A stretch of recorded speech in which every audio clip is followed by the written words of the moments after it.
Nous allons étudier ici un exercice de type bac. G est la fonction définie sur l'ensemble des réels par g de x est égal à x cube moins 3x moins 4. Partie A, première question, justifier que G est continu sur R. Deuxième question, on va étudier les limites de G en plus l'infini et en moins l'infini. Troisième question, on va étudier les variations de la fonction G et dresser le tableau des variations de cette fonction. Partie B, on va vérifier qu'il existe un unique réel alpha, tel que G de alpha est égal à 0. Et dans une deuxième question, donner un encadrement de alpha d'amplitude 10-1. Donc trouver la valeur de alpha avec une amplitude de 10-1.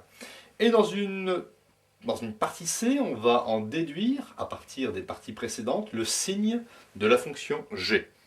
Première question, justifier que G est continu sur R. Eh bien, G, s'écrit G de x est égal à x cube moins 3x moins 4. G est une fonction polynôme, ici de plus haut degré 3, et une fonction polynôme est continue sur R. C'est-à-dire qu'on peut écrire que G est continu sur l'ensemble des réels, ou bien continu sur moins l'infini plus l'infini. G ne présente pas de discontinuité. Étudions la limite de G en plus l'infini. Donc j'écris limite de x cube moins 3x moins 4 lorsque x tend vers plus l'infini. Et je retiens ici le terme de plus haut degré. C'est équivalent à la limite de x au cube lorsque x tend vers plus l'infini au cube me donne plus l'infini.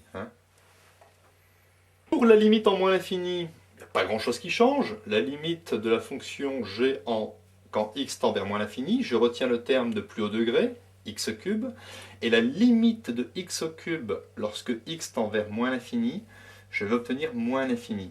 Effectivement, car ici au brouillon, vous pouvez mettre que moins l'infini au cube, c'est moins l'infini multiplié par moins l'infini multiplié par moins l'infini.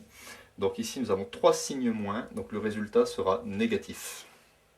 Donc dans une question petit 3, nous allons étudier ici les variations de cette fonction g, qui est une fonction qui est dérivable sur R. L'expression de la fonction dérivée, g' de x, est égale dérivée ici de x cube, 3x carré.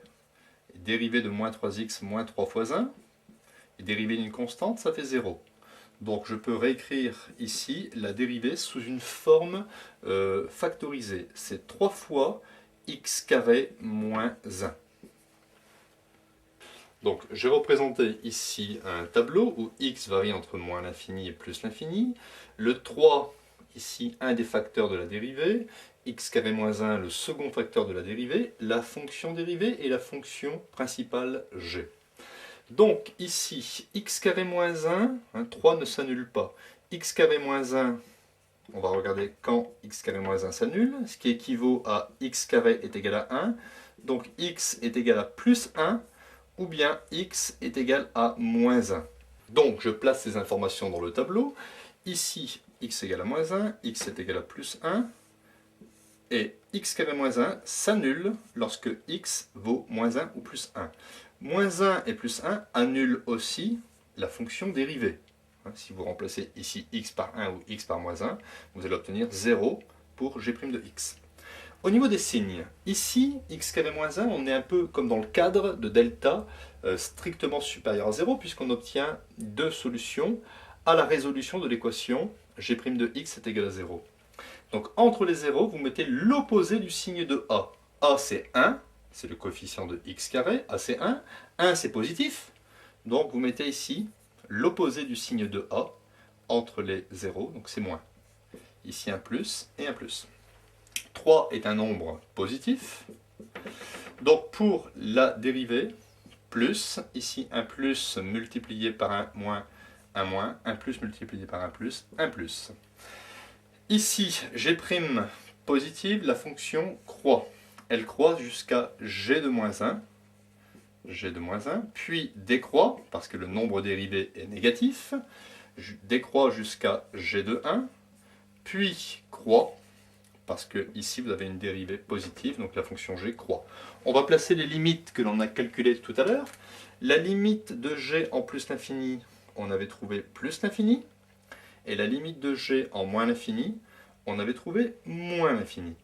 Calculons désormais simplement g de moins 1 et g de 1. Alors g de 1, je remplace x par 1. J'obtiens 1 au cube, ça fait 1. Moins 3, moins 4. Ça me donne 1 moins 7. Ça me donne donc moins 6. Donc ici, g de 1, j'efface et j'écris moins 6. Calculons désormais g de moins 1 est égal, je remplace x par moins 1. Moins 1 au cube, moins 1.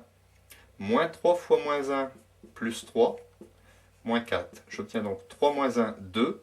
2 moins 4, j'obtiens moins 2. Donc j'efface ici g de moins 1 et j'écris moins 2. Alors ici dans la partie B, il faut montrer que l'équation g de x égale à 0 admet une unique solution alpha. Donc regardons ici g. G ici est négative. Donc ici elle croît pour atteindre ici un maximum local qui est négatif. Elle redécroît minimum local négatif. Donc ici pour l'instant g n'est pas égal à 0. Par contre ici g passe de moins 6 à plus l'infini. On peut donc forcément en déduire que g passe par 0, par la valeur 0, pour une certaine valeur de x, et cette valeur de x, je vais l'appeler alpha, telle que g de alpha est égal à 0. Alors, on va bien formuler ça par écrit. Donc, on écrit que g est continu sur l'intervalle 1' plus l'infini. L'image de l'intervalle 1 plus l'infini par la fonction g, c'est l'intervalle moins 6 plus l'infini. Donc, g de 1 plus l'infini, l'image de l'intervalle 1 plus l'infini par g, c'est moins 6 plus l'infini. Or, 0 appartient à l'intervalle moins 6 plus l'infini. Donc 0 admet un unique antécédent alpha dans l'intervalle 1 plus l'infini, tel que l'on puisse dire g de alpha est égal à 0. C'est le théorème des valeurs intermédiaires. Il faut maintenant trouver un encadrement de alpha à 10-1 près. Alors, il suffit pour vous de programmer votre calculatrice, de rentrer ici cette fonction, et de présenter un tableau de valeurs avec par exemple les valeurs de x allant de 1 jusqu'à, vous pouvez mettre par exemple 10, avec un pitch ou un step de 0,1. Donc ici, pour alpha, je sais que ça fait 0. Donc ici, je trouve que pour 2,1, ça fait moins 1,039. Et pour 2,2, ça passe à 0,048. On peut donc dire que g de alpha, g de alpha c'est 0. G de alpha est compris, donc g de alpha est supérieur à g de 2,1, qui est négatif, et inférieur à g de 2,2 qui est strictement supérieur à 0. Et étant donné que la fonction g est croissante sur l'intervalle 1 plus l'infini, je peux en déduire que alpha est compris entre 2,1 et 2,2. J'ai donc trouvé un encadrement de alpha à 10-1 près, un chiffre après la virgule. Et pour finir, nous allons ici donner le signe de la fonction g. Alors regardez, ce n'est pas très compliqué. Nous allons écrire que g de x est strictement positif. Alors, où est-ce que g est strictement positif? Ici, g est négatif, et là, passe positif. Donc g sera strictement positif sur l'intervalle alpha sur l'intervalle alpha pas pris plus l'infini.